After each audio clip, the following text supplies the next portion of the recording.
Hey everyone, and welcome to our webinar using decision trees for vulnerability prioritization with SSVC. This webinar is a part of our ongoing effort to lead and educate cybersecurity practitioners, specifically in the area of vulnerability management, my favorite topic. My name is Patrick Garrity, security researcher and VP of marketing here at Nucleus Security, and I'm looking forward to hosting today's discussion with some great panelists. Today's panelists will touch on their different experiences with stakeholder-specific vulnerability categorization, also known as SSVC, which just so happens to be CVSs backwards. We only have an hour, and my goal is to make this session valuable for enterprise vulnerability management teams and security teams. And I'd love some help from everyone in the audience, so please submit your questions using the Q&A button. React with emojis. It's always good to see emojis, also comments on LinkedIn Live for those that are on the Zoom, and we will be interacting with those different comments and feedback. So thanks for everyone that's helping support this effort. So in order to warm up, if everyone can drop some emojis in the chat box. Also, we have an international panel, which I always love. Chris, thank you. We'll go in a second, but not only folks from the US, but also from Ireland. So it's always cool to see where else people are from country-wise. So if you want to drop that in the comment section, if you want to do so, we appreciate it. As we always have an international audience here as well. So in order to get started, I want to make some introductions of some incredible people joining me today who are vulnerability management practitioners, researchers, of the likes. So first up, we have Jonathan Spring, John O, who is a cybersecurity specialist at CISA, Cybersecurity Infrastructure and Security Agency. John O is one of the principal authors of SSVC and has been integral in CISA's adoption of SSVC. And this month, John O also recently published a CISA article that I found interesting. Software must be secure by design, and artificial intelligence is no exception. So cool to see you publishing some new work. Jono, welcome to the panel today. Thanks for joining. Thanks, Patrick. Happy to be here. Great. Next, we have Chris Madden, Senior Principal Technical Security Engineer, building secure, trustworthy software at scale for embedded and cloud systems for more than 20 years. And Chris recently published Yahoo's strategy in adopting SSVC, which is available via GitHub. I also highly suggest checking out Chris's work with his recent B-Sides Dublin talk, which is available on YouTube, covering the implementation and research of SSVC. Hey, Chris, how are you today? Great, Patrick. Thank you. Wow, it's a veritable gathering of guardians of the galaxy here. And great to be part of it, the SSVC squad. It's great. We're going to geek out today, totally on SSVC. So, and then lastly, we have Stephen Shaffer, Staff Security Automation Engineer at Peloton. Hey, Steve. I tried to get Steve to join riding his Peloton bicycle, but instead he's ready for a yoga workout. Which is great. Stephen is in the process of adopting SSVC decisioning at Peloton and recently published an article flipping the vulnerability management model, CVSs to SSVC. Welcome. It's great to have you on. Yeah, happy to be here. Thanks, Patrick. Cool. All right. It's worth noting during today's webinar, we'll be highlighting Jono, Chris, and Stephen and some of my own independent research on SSVC decision trees. Want to highlight in the comments, you can find these different articles and projects here. The SSVC CC project led by Jono, Prioritized Risk Remediation, which is available on GitHub. The Paranoids Prioritized Risk Remediation from Chris. And then the LinkedIn article I referenced, flipping the vulnerability management model, CVSs to SSVC as well. So those should be in the comments. Also LinkedIn profiles, so you can connect with all these folks. One thing I would say is if you're talking about vulnerability management, everyone here is pretty accessible in relation to making contributions and discussions. So as we hop in, I guess I'm gonna stop sharing my screen for a second so you can see faces. But it looks like we have people from all over. I see looks like a French flag, US flag, and many other countries as well. So welcome. To shape the discussion a little bit, just kind of highlighting there's many different ways SSVC can be used for different stakeholders and stakeholder-specific vulnerability categorization. Today's discussion on SSVC is intentionally focused on addressing the viewpoint of a vulnerability management practitioner. So the discussion will focus on how VM teams can use SSVC to triage and prioritize product and software based vulnerabilities within their environment. So I just want to make sure that's note. There are multiple different ways you could build trees for different stakeholders and different use cases as well. We're probably not going to get into much of the weeds on that as we're trying to keep it more focused and high level in our discussion. So I think with that, we're going to get started on a little bit of background in history on SSVC, with John O being here, and just hearing, what was the inspiration behind creating SSVC? Sure, Patrick, thanks. So narrowly, I think we needed a way to manage risk of vulnerability reports at CertCC, broadly with coordinators, right? And also lots of different folks need that information. CVSs, is not risk, although, if you fully use the base temporal or now threat and environmental scores, right, people get a lot closer, but then you've got a lot of work to do. So we wanted to try to give folks the most sustainable, least amount of work way to get to the best risk-based vulnerability prioritization decision that they could get to. And we really wanted to focus SSVC around making decisions. Like, what is the decision the analyst is supporting within the organization? What is the analyst supporting in the organization as a whole for, like, what risk management decisions are we making about vulnerabilities? And so we wanted to make that accessible, and we wanted to make that relatively straightforward. We wanted to make that easy to understand. And that was the general motivation behind it. Hey, and with that, right, what are some of the specific problems, right, that SSVC is addressing that organizations have today? Yeah, so at some level, CISA uses SSVC to triage incoming reports about product vulnerabilities that we might need to amplify or report about. So we're making internal risk management decisions about that way.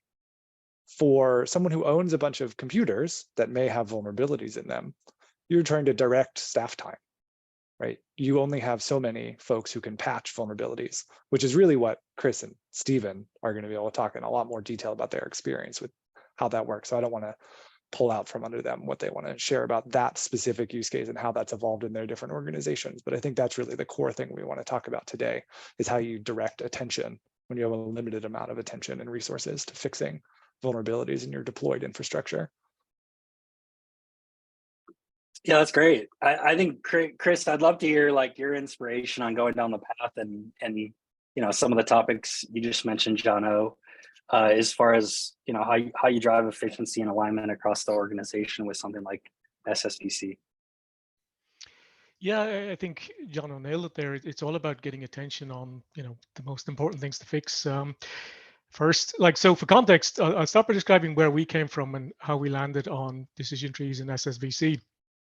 So we had a mature new vulnerability management capability run by my rockstar colleague Lisa, and that triages new vulnerabilities and makes decisions about when they should be fixed and by what priority. So it's a first pass triage though, okay? And then things like the asset impact, reachability, remediation, all that business runtime development context, that comes as a second pass later. These by their nature are a lot less automatable, even if you have a perfect asset inventory and software bill of materials, which very few organizations have. So what we had was this first pass automated triage. It wasn't using CVSs scores, only the CVSs base score parameters and other input data. It was based on a flowchart.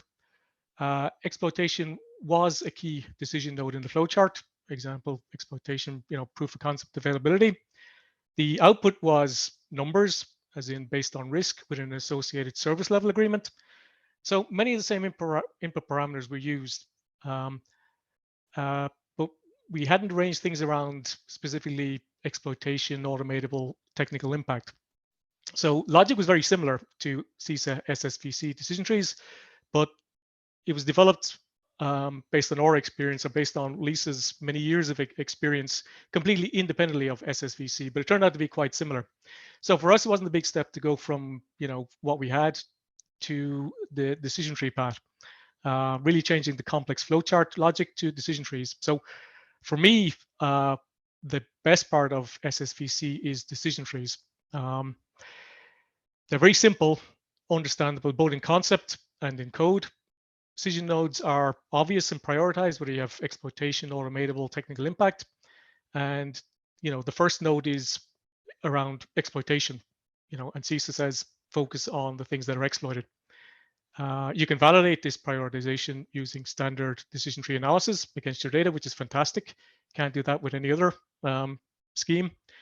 And you can also see the flow of CVEs tree or decision tree nodes example using Sankey diagram. So yeah, SSVC and specifically decision trees was the big thing for me in terms of the benefits achieved from SSVC decision trees from where we were coming from. Yeah, I think something important to note you mentioned is like you've kind of had to reiterate, right? And there's some work involved to get there, but it sounds like has created a lot better alignment and better logic as far as decision making. Is that right? Yeah, like I, unlike other people, it seems, like to understand things and validate them. Most people I talk to may not understand things and certainly don't validate them. Different tools. I find by having something that's understandable and that you can validate it, that you can optimize it for your environment, and it's working for your environment, versus blind trust in a black box. I'm not very comfortable with that, especially if I'm asking my developers, hey, look, the black box says fix this stuff. I much prefer to have a better understanding and validate and optimize a solution. And something like SSVC decision trees gives me that, the visibility, understandability, and the validation I can do with that. Yeah, I think one of the things Chris Hughes wrote about recently is like the VM teams just throwing vulnerabilities over based on a single score or something very basic, right, with no context. And I think like the reality is that is a pretty big challenge, I think, across VM, where there is not that understanding. So it's interesting to see that by making logic based decisions and outlining that and having that additional context, it can really help with that problem. Great. Stephen, your article I mentioned earlier regarding SSVC garnered significant attention. And given your exploration of the topic, it's kind of interesting to me how you presented your perspective. But several months ago, when you published the article, you mentioned, I remain unconvinced that SSVC is the most viable option. And so I think it's kind of interesting as you've explored this, how has your perspective changed, or has it? And what aspects of SSVC are most interesting to you? Yeah, so when I wrote that, I was really coming off of like reading the white paper, right, and not really practicing it, more of like a theoretical approach. Like, yeah, I'm not convinced because I haven't actually seen it work. And so since then, I've done probably twice to three times as more research on the topic and just vulnerability management in general, including watching Chris's talk at B-Sides Dublin, which is a must-watch in my book, and really seeing how his team was able to operationalize SSVC not only in a large environment, but with data analysis and just being able to validate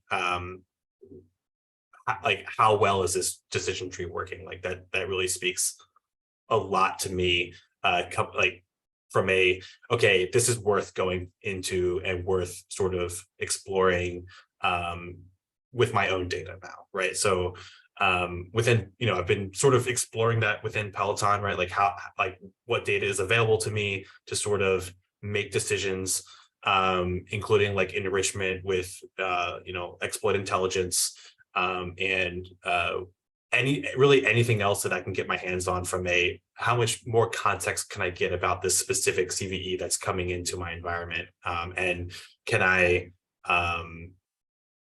make a decision that's defendable, right, transparent, like we've said before, and that'll actually reduce our risk landscape, right? Like how does it actually reduce risk? And so like it's not complete like where we are, but we're definitely there's definitely some really cool, interesting data coming out of what I've been working on. So I'm really excited about operationalizing it within our environment. So yeah, it's really exciting to like see that data come in and realize that it's not a mountain anymore, right? It's a very palatable set of vulnerabilities that we could actually go and address. So yeah, it's really cool to see. Patrick, you muted. Gosh, good times. Yeah, getting to that place where it's like you can focus on the things most actionable, is a big part of it. And I think like the reiterative approach of SSVC, right, of like not having to have the end state answer from day one of your decision tree, but like running some data through it. And I think your talk, Chris, like kind of eye-opening, for me as well, is like you didn't just come up with all this logic and then try and push everything through it. You actually did analysis on what are the implications of the outcomes that really help others, look at how they might take a similar approach. So I'd like to hop a little bit for those of you not familiar with SSVC. I'm sure we have a mixed bag here, but we're going to walk through a decision tree, and Jono's going to do this with the CISA SSVC decision tree. I'll figure out how to share my screen now that I've figured out how to unmute myself. And so I'd love to hear, kind of a breakdown for people of like, this example of a decision tree in SSVC that CISA is currently using. Sure, thanks, Patrick. So this is really part of CISA's broader sort of radical transparency around the way that folks should do stuff. There's a little bit of like a sort of secure by design thing. So we are comfortable telling everyone how we triage, the reports that we're processing. What this does is this maps the answers to 4 questions, which are either yes, no, or 1 out of 3 answers, to a set of actions. So how we respond given that situation. So what we do is for each, in this case, CVE ID, a report of a vulnerability, right? The analysts go through and answer these 4 questions, and then that gets them to how they need to respond and act in accordingly. Normally and so the things on the right there are the analyst will continue to track the situation. They'll track it closely, which we've abbreviated with a star there, which I think I want to change to monitor. That we attend to the vulnerability, which means escalate to their leadership, and act on the vulnerability, which really means escalate several layers of leadership to get quick attention to sort of broadcast this message, escalate, do that sort of a thing. In order to do that, an analyst just has to answer these 4 questions. Right, so state of exploitation. If there's active exploitation, that's the sort of thing that will go on the KEV. The KEV is not the only set of active exploitation, because the KEV also requires that there's a patch, if you look at the BOD there. But so either there's a public proof of concept or there's none of those. If you don't find evidence of something and you've looked in all the places that you're expected to look, then you go with none. This is one of the big differences from like CVSs, which assumes worst case active exploitation if you don't find any evidence. And so we think it's a little bit more plausible when only 5% of vols are ever maybe even have a public POC, that you default to none. And then you just keep answering those questions. So what this ends up being is a logic puzzle. Well, not exactly a puzzle, but a logic statement that leadership can agree on. So for example, if a CVE is the kind of situation where there's a public proof of concept, exploiting the vul is automatable, yes. The technical impact on the machine for each exploitation event is total control of the system. and then the impact to the organization or human well-being or whatever is medium, then that takes us down those to track closely.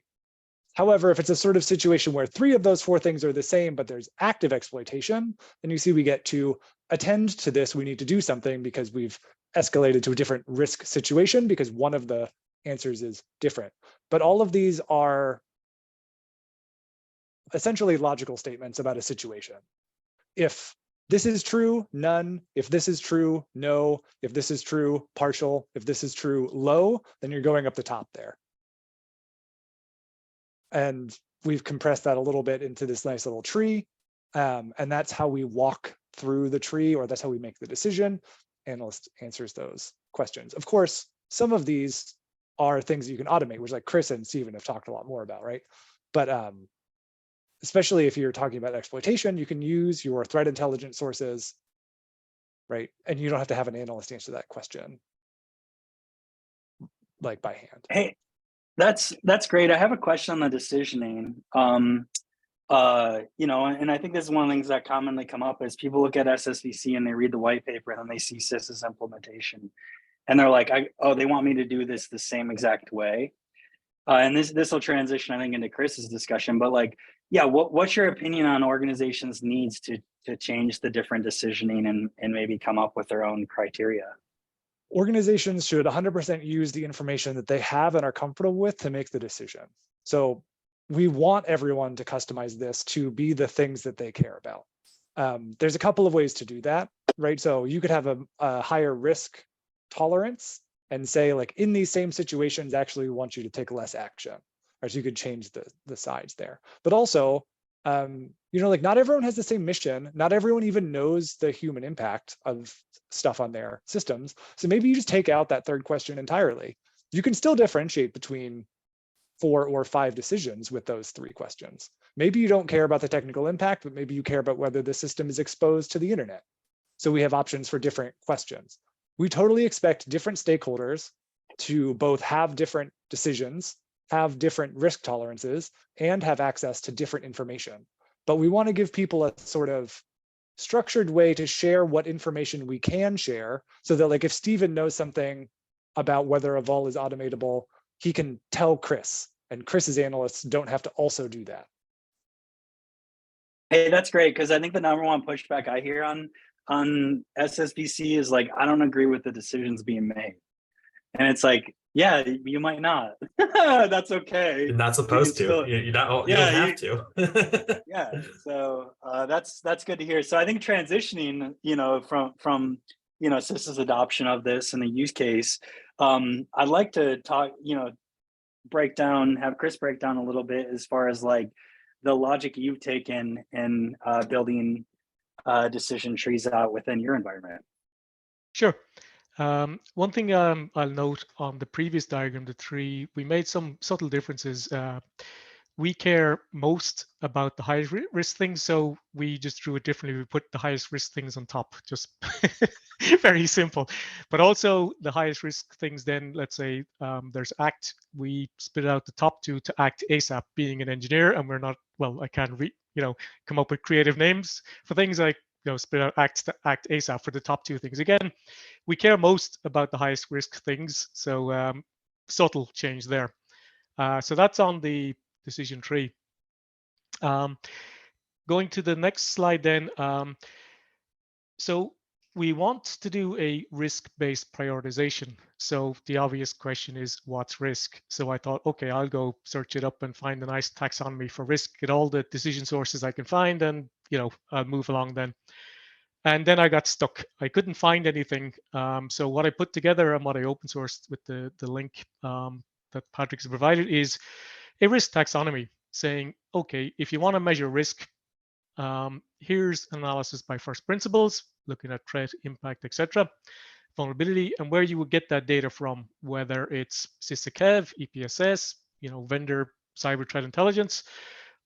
Where do all these parameters come from? And also highlighting that, and kind of weirdly, I hadn't seen this before, within our organization, we have internal data that informs risk. You know, if a CVE shows up in our incident response or our bug bounty, that's probably a good indicator of risk for the future for that CVE. So trying to be very clear and pragmatic. These are the sources that we can use to inform risk. So that was kind of, first thing. Then the second part was, how do we connect them to the decision tree?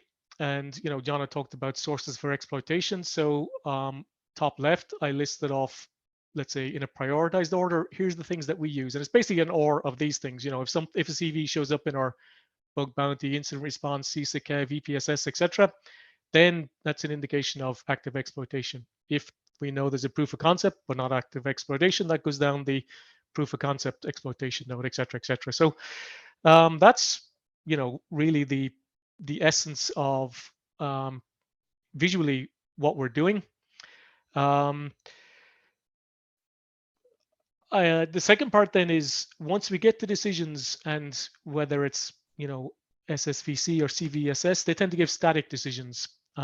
We want to have the temporal data as well, and EPSS being a temporal data input.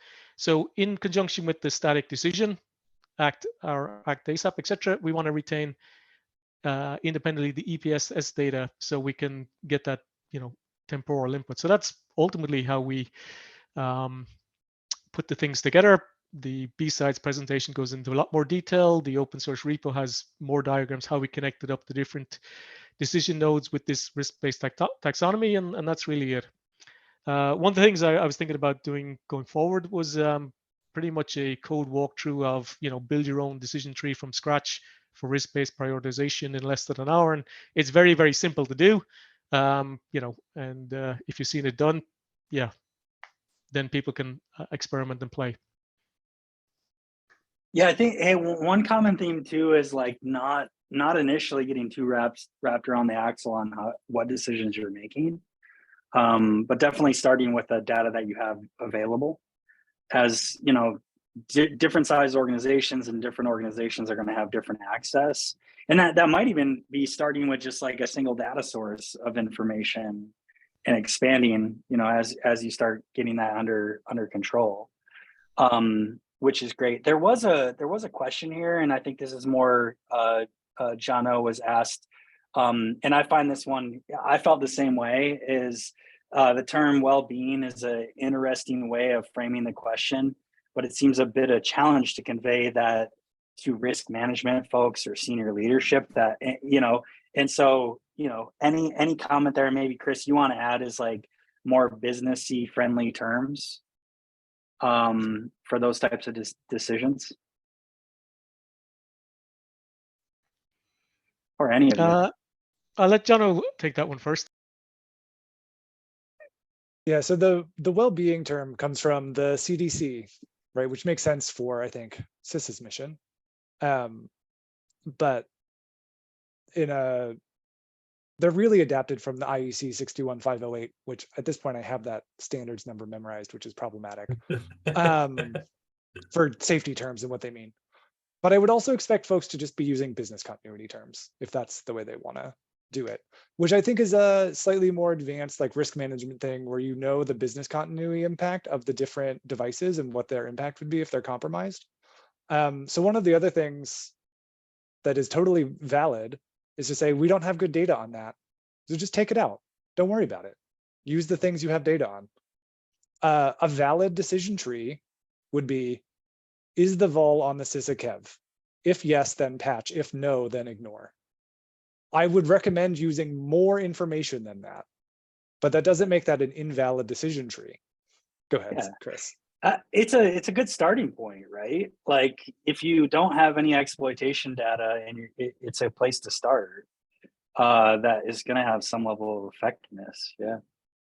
Yeah, the things that when I originally read CISA SSVC, the things that I liked were decision trees, but also the focus on human impact. Nice to see, we're very much user-centric, user-focused. Calling out the impact on users as well as the mission, I think was I was delighted to see it, basically. Stephen, how are you thinking about decision trees? Yeah, what Jono was saying earlier with having a single decision tree node, right? Definitely start small, right? Like it can be really daunting to look at a decision tree like the CISA KEV or the CISA SSVC one and be like, I have zero data for any of this stuff, right? So the way that I've approached it, right, is starting with exploitation, which is the biggest indicator of risk related to CVEs, and sort of getting as many data sources as I possibly can to sort of help me indicate what is being exploited. And a lot of them are free, right? Like the KEV is free, EPSS is free. You can go to Alien Vault OTX and get that data, or any other commercial threat intelligence vendor that you might have within your enterprise environment that also provides that context. You can just ingest that into this decision, right? It's like, does any of my intelligence sources give me indications that this CVE is being exploited? If yes, go from there.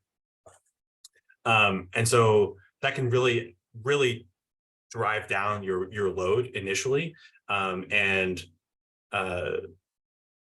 Like that's a really good starting point is what I'll say, right?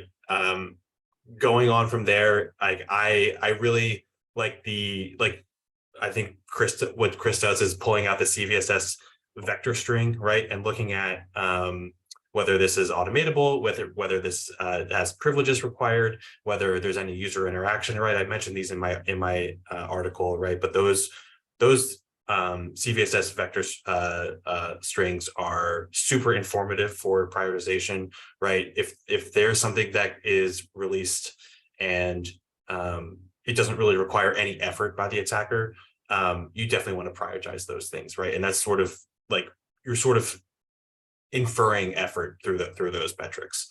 And then the other thing is I like to look at exposure, and I like to look at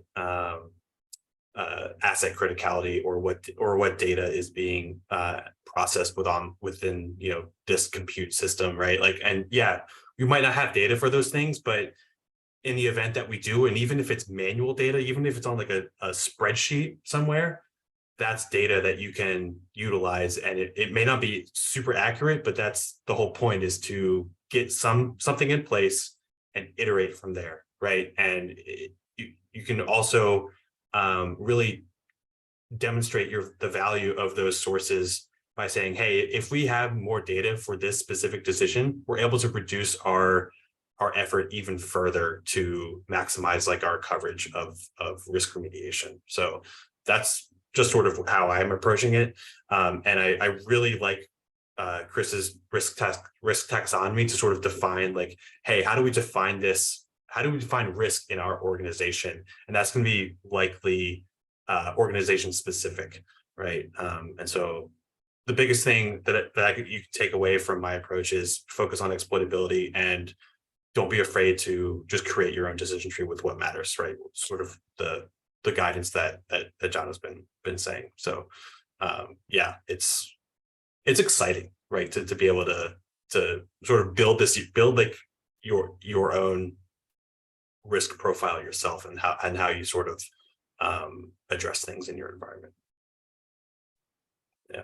Stephen, we've got a question in the chat, which I think is related to this, or not in the chat, but in the Q&A. Yeah. If you have 5 questions, there might be, if there's each with 3 options, you end up with really over 100 combinations. Yeah. So my answer to that so far has been, then you don't need to ask 5 questions. Yeah. If you only have 4 things you're deciding between, then don't have more than 64 outcomes, because then you're already collapsing at least 16 into each decision bucket, and you already have too much information. I don't know if that, like, obviously you can organize stuff. So like Chris has done a really good job organizing different kinds of things that answer the same question. And so it's not that you only have 4 pieces of information to make the decision. But no, yeah, it's 4 decisions, right? Well, yeah, like so. Yeah, exactly. Like for exploitation, it's kind of an OR of if something shows up in CISA KEV, or if it shows up in our, it's basically an OR of several inputs, says, right, okay, that's active exploitation. So it could be many inputs for that decision node, or together to say, so it's not that you have it extra, not that your tree changes in structure, more that the inputs to that decision node to decide is it active, proof of concept, or none. You get richer sources of information.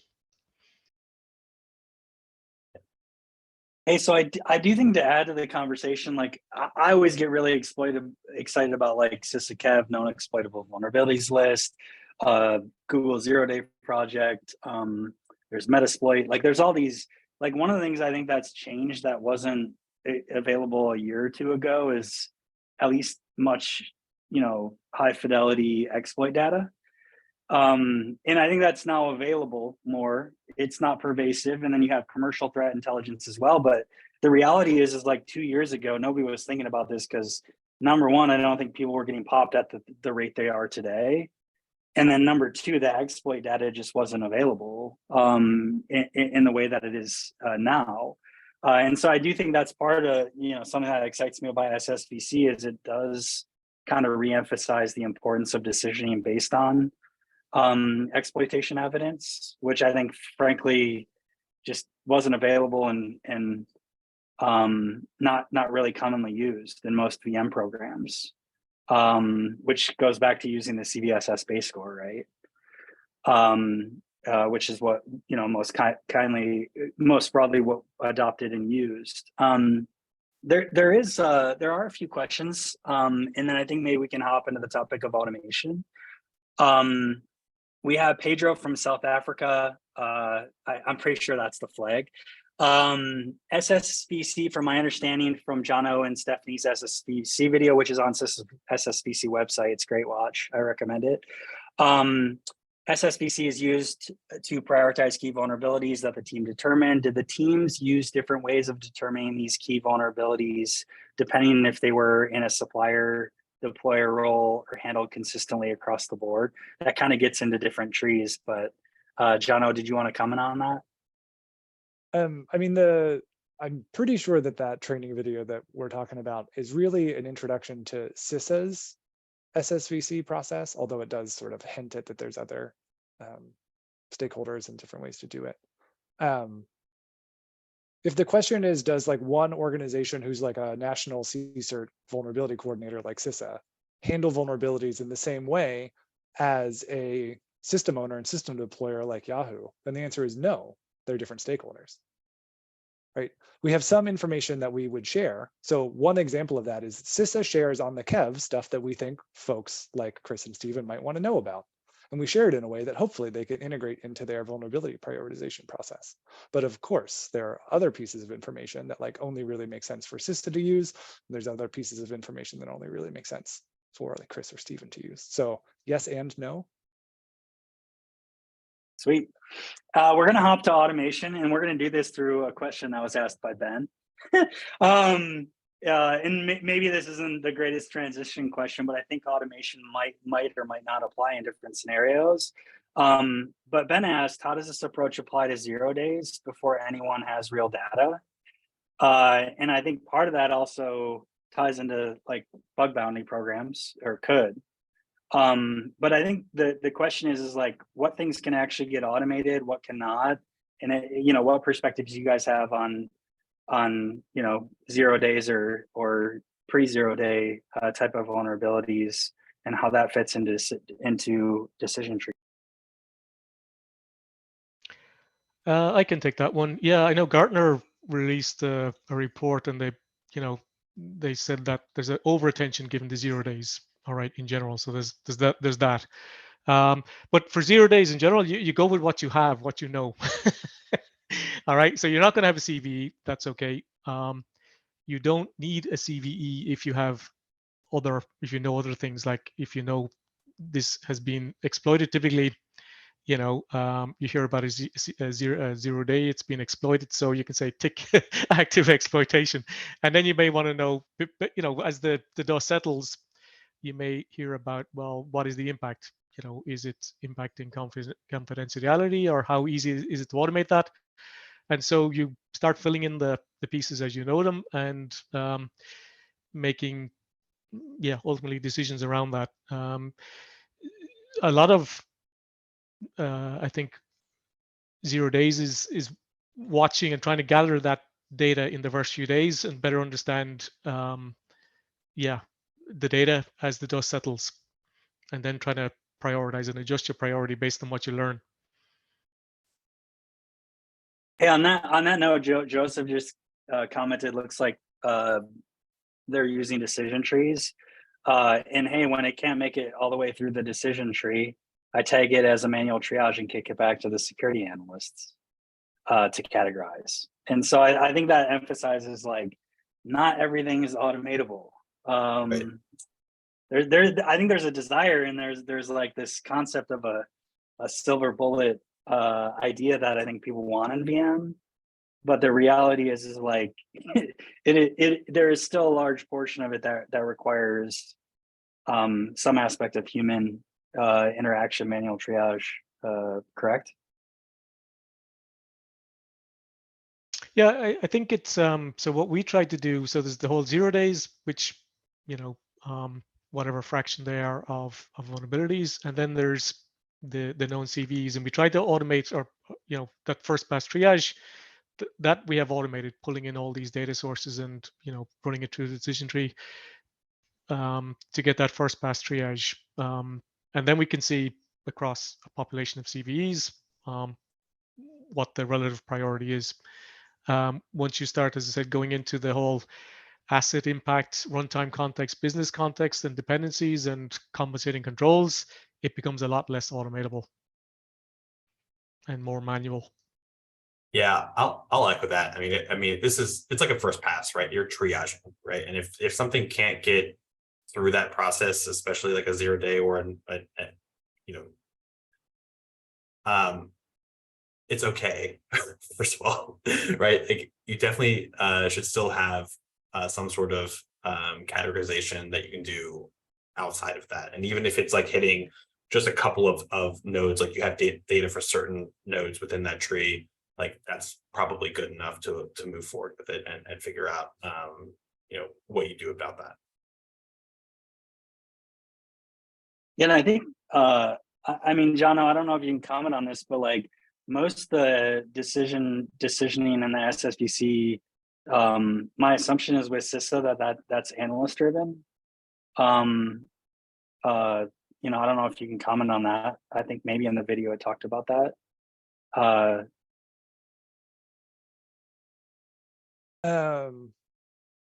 Yeah, so we have a team of analysts that do SSVC triage full time. I know from talking to them, because they're, you know, heroes, do a lot of work, right? And it's a bit repetitive to some extent. There's some decision support, because obviously some of this we can pull. You know, as CVSs version 4 rolls out to include some things like automatable as an optional decision point that you could include in the, say, National Vulnerability Database, I imagine there'll be better opportunity for easy sharing of these things. But also I know from talking to the analysts that by the time they've been on board with CISA for 3 to 4 weeks, they can triage and score a vulnerability accurately according to SSVC as fast as they can read the vulnerability description. So, and it doesn't require there to be a CVE, right? It doesn't require any of these other things like with the 0 day, right? It's one of the challenges with some of the other methods. If you require a CVE to do a database lookup, then that only works sometimes. I think that our handful of analysts scored about 3,000 vulnerability CVE reports last year using SSVC, but that's actually data entry. I think that honestly, they probably assessed all of the vulnerabilities, and then they know the ones that they need to do the data entry for because they've done it sort of mentally, but it's not totally clear. So I think that doesn't work as well for going over each individual asset in your entire enterprise, right? They can't assess each individual one. But one of the things that I think is true is you could, if you have these sort of asset questions that Chris and Stephen have mentioned, right, about individual assets, those should be true across vulnerabilities, right? So if you answer the SSVC question of how important is this asset once, you should be able to reuse that for every other vulnerability in the system. So even if that's an analyst-driven process, because it's not automatable, it's reused across different vulnerabilities. So that should help, even though you have to still do all of them. I don't know if Yeah, that's like been even true in your experience. Yeah, like even if you like just one time map, like you could literally go interview like your stakeholders or your partners within your environment and understand, hey, what are your most critical assets, right, within your purview, right, and then just gather that data, and you could use that as an input to the tree, and so that's technically not really automatable. It relies on that manual input, but it's repeatable, right? Like you can certainly go in there and update that whenever, whatever cadence you want with another interview, or figure out how to take their I guess opinion of asset criticality within their purview, and see if we can funnel that into our decision tree. But yeah, I mean, just doing like an interview would be like super helpful to just gather that data point initially and reuse it. I like how Tony Turner says, go have a pizza party. Like, I do think there's an important part of VM where it's like you need to be talking to the teams on the other side that are responsible for patching and fixing this stuff. Yes. And you probably should get alignment on the decisions you're making too. Yes. Big part of being successful. That actually brings up a good point. Sorry, Chris. Like having that buy-in from your partners, right? Like it should be a lot easier for them to buy into this, just because you can show them your work, right? We went from here and now we're here. This is why we are doing it this way. And here's all the data points of why we made that decision, versus like an opaque box or a black box, right? Of like a score that's saying like, this is bad because it's a score of 9.8. Why is that? Well, yeah, you can go back through the CVSs like white paper, right, and figure that out. But if you just give them like, here's 4 things of why this happened, like at least partner buy-in is a lot easier from my experience, at least. So yeah, I'd +1 on that, Stephen. Well said. I was going to say pretty much the same thing. It's that whole understandability is important, and the feedback from your customers or your users who are tasked with fixing things is important. So everyone understands the prioritization, and that understanding, I think, allows people to ultimately accept it.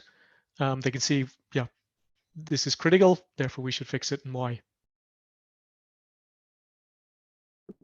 That's great. So we have about 10 more minutes. And I think one of the fun topics we can discuss, we weren't sure we were going to get to, is, historically people have been using CVSs. I think CVSs has gotten a bad rap because everyone just uses the base score, which defaults to everything being exploited. And I think there's, concerted efforts with CVSs to help make the process easier in determining, what adding and enriching exploitation information among other decisions. But I'm curious to get some feedback from you guys. Like, when should people be using CVSs? Are there components with CVSs that should be used within decisioning? I'd love to hear, everyone's feedback here on, when to use CVSs, where to use CVSs versus SSVC, and vice versa. I can start. As I said, we were not using CVSs scores, just the CVSs-based parameters to inform our decision tree around about automatability and the technical impact, as part of the base score. And also using the CVE text description to see if was it a remote code execution or denial of service. So that type of information. So yeah, we weren't using the CVSs score and still won't use it under CVSs4. We don't need that score. We're more interested in let's say, these parameters around exploitation, automation, technical impact. I mentioned about being able to understand and validate things. I can do that with decision trees. I'll just, I'll say that. Yeah, I'm gonna second that. I mean, we are using CVSS at Peloton right now, and my however, me personally, this isn't reflected on of Peloton, right? But I just don't necessarily like scores. I'm a big proponent of like being able to say what your actual risk is related to a specific vulnerability or misconfiguration or what have you, right? And I know there's been some questions in the chat here about like cyber risk quantification and stuff like that. So like yes, like getting to that level of understanding of your environment is like the pillar, like the pinnacle, I guess. But just being able to pull data points out of CVSS that are valuable, such as like, I think I talked about this a little bit earlier, but pulling those out and acting on those instead of the actual score is what in my experience, has actually brought value. I know there's been a couple of studies out there that, or at least like some data analysis that you've done, Patrick, and I'm sure Jono and Chris have either had similar experiences, right? But like a majority of CVSS scores are like medium high critical or at least like high critical. There's like a large, it's not a normal distribution, right? It's very much skewed towards high critical, and that's not really actionable data to use. Like that basically is like you're paralyzed with a ton of scores that are telling you that everything is critical, and then if everything is critical, nothing is, right? And so you really need to rethink how you ingest that that scoring methodology. But there is still a lot of value in CVSS with categorizing and assigning attributes to different CVEs that you can use in things like SSVC. Yeah, one question it always came up during my B-sides talk. What if you, due to compliance, for example, PCI must use CVSS score? How would you use SSVC with that? And my response is that, if let's take PCI DSS as an example, where you have to fix, 4 and above CVSS score, then you can still use decision trees or SSVC to prioritize by risk within that band. So that's where the two things can fit together. CVSS score not being a good predictor of exploitability. Yeah, and as folks may be aware, I am also on the CVSS SIG, so not I can't say anything that would represent the standards group that makes CVSS, but some personal things you may note. I very much agree with that. The CVSS vector string is super useful, and also like we focused our discussion here on people who have vulnerability management programs that are fixing product vulnerabilities in their systems. I think CVSS is presented as if it's stakeholder agnostic, but it may work better for different stakeholder groups than others. So it may work better for people who make individual software products than it does for people who are fixing their entire ecosystem. Right. And the other thing that you may notice is that CVSS version 3 scores, because of scope, had some challenge in being interpreted into SSVC technical impact scores, and CVSS version 4 no longer has scope. And so that makes some of the translation from CVSS version 4 vector string into some of the SSVC recommended decision points a little bit easier if they were, for example, in the National Vulnerability Database. And also that CVSS version 4 has some supplemental metrics that are exactly quotes with SSVC decision points, namely automatable and value density. So I think CVSS and SSVC, although it may have started a little bit farther apart, are coming to see how each of them can support different stakeholders within the entire vulnerability management ecosystem, and how both can be useful and information sharing vectors, and that we don't have to say one or the other. I also like Chris's answer about if you have to comply with CVSS version 4 and above, then you might want to actually do some prioritization in there. Yeah. And your comment earlier, Chris, too, about, I don't know if it was Chris or Stephen, but risk scoring in general, like I do, even when you look at things like any scoring system, right?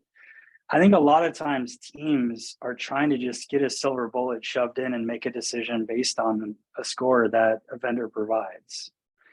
And I think like there can be value in that. If you're a small business and all you're doing is a scan and all you have available is CVSs or EPSS, like it's probably better than nothing to make your decisioning on that. And you might not have the resources to build out more sophisticated decisioning or have access to data. But I think fundamentally, like my observation is that a lot of times there's misuse with scoring systems trying to, leverage and use that instead of putting the work in to actually, build logic-based decision. And I think they're really useful and they can be used as components to that. But if you're just making a decision on one thing and that's it, I think it can introduce inherent risk. So I think the biggest thing there from my perspective is if you are choosing to use a risk score, you really should understand intimately like what contributes to that risk score and how it works. Would probably be, some of my observational advice, just seeing the 100 different risk scores out there. Risk or non-risk scoring systems, I should clarify. Right? I will say that I spent 5 years trying to understand the original CVSS version 3 scoring algorithm, and I've done some academic theoretical work in explainable machine learning and all of these things, and it's because of that work that I made SSVC decision trees very transparently simple. Because if I spend 5 years trying to understand exactly what a 9.6 means and what really goes into that and all of these different details for what the risk acceptance, risk posture that would mean for like a C-suite executive to accept that decision and make a decision based on a 9.6 being different than the 9.3, and I had a really hard time over 5 years doing that. I think it might be a better use of that executive's time to have a more transparent decision tree system that more transparently communicates risk decisions between them and their analysts, but obviously everyone can make their own choices about what they want to spend their time on. Awesome. Hey, well, we're at the top of the hour. Are there any last, feedbacks, or maybe each of you want to share like, hey, go check out this or check out that from project perspective before we wrap up the webinar?